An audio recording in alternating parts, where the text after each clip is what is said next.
Assalamualaikum warahmatullahi wabarakatuh. Saya Amelia Kurniati. Saya ingin menjelaskan tentang kromatografi kolom. Kromatografi kolom merupakan teknik pemisahan dua senyawa atau lebih dalam satu campuran. Nah, komponen akan dipisahkan di antara dua fase, yaitu fase diam dan fase gerak. Selanjutnya, saya akan menjelaskan tentang prinsip kerja kromatografi kolom, di mana memisahkan komponen campuran berdasarkan perbedaan interaksinya, baik dalam fase diam dan fase gerak. Nah, fase geraknya adalah sebagai zat cair, di mana membawa senyawa mengalir melalui fase diam, sehingga terjadi interaksi berupa absorpsi, yang disebut dengan absorben dalam kolom. Setelah kita mengetahui itu apa kromatografi kolom dan prinsip kerjanya, kita melihat komponen-komponen dari kromatografi kolom. Ada tabung kromatografi, batang penampat, cakram kaca berpori, tabung pengalir, keran, dan kolom. Hal ini dapat kita lihat pada gambar yang telah tertera.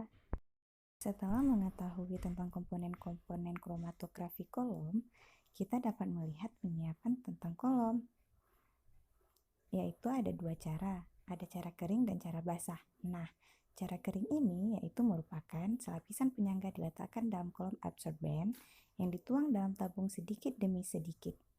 Nah, sedangkan cara basah, penyiapan kolom penyangga dimasukkan ke dalam kolom dan tabung diisi sepertiganya dengan pelarut, sehingga adsorben dibuat lumpuran dan kemudian dituangkan ke dalam tabung yang berisi pelarut.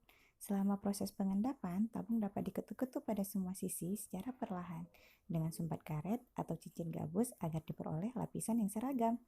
Keran dapat dibuka atau ditutup selama penambahan asal permukaan pelarut tetap di atas permukaan absorben. Selanjutnya, kita akan melihat tahapan kromatografi kolom, di mana pemilihan fase gerak dan fase diam. Nah, di sini ada dua, yaitu packing kolom dan elusi. Saya akan menjelaskan tentang packing kolom yang merupakan tahap preparasi dalam kromatografi kolom, di mana pada tahap ini digunakan untuk mempersiapkan kolom dengan fase diamnya. Nah, packing kolom ini terbagi menjadi dua cara, yaitu cara kering dan cara basah. Sedangkan elusi yang merupakan proses ekstraksi suatu bahan dari bahan lainnya dengan cara mencuci menggunakan pelarut. Bisa kita lihat seperti dalam pencucian resin penukar ion.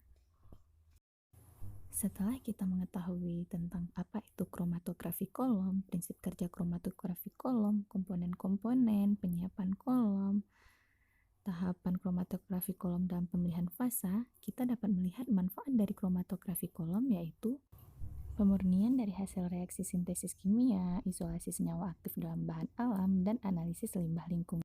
Selanjutnya, kita akan melihat tentang kelebihan kromatografi kolom dan kekurangan kromatografi kolom.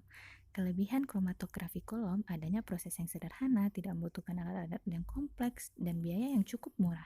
Sedangkan kekurangannya membutuhkan waktu yang lama dan perlu dilakukan elusi secara bertahap agar semua fase gerak yang digunakan akan habis dan ditampung pada wadah yang berbeda. Setelah kita ketahui apa manfaat, kelebihan, dan kekurangan kromatografi kolom, dapat kita simpulkan bahwa kromatografi kolom merupakan kromatografi serapan atau absorpsi. Nah, kromatografi kolom merupakan teknik pemisahan dua senyawa berdasarkan absorpsi antara fase diam dan fase gerak. Nah, fase diam akan menahan komponen campuran, sedangkan fase gerak melarutkan komponen campuran. Perlu diperhatikan, komponen senyawa yang berbeda memiliki koefisien partisi yang berbeda antara fase gerak dan diam. Sekian penjelasan tentang kromatografi kolom. Semoga ilmunya bermanfaat dan dapat membantu teman-teman dalam memahami materi kromatografi kolom. Assalamualaikum warahmatullahi wabarakatuh.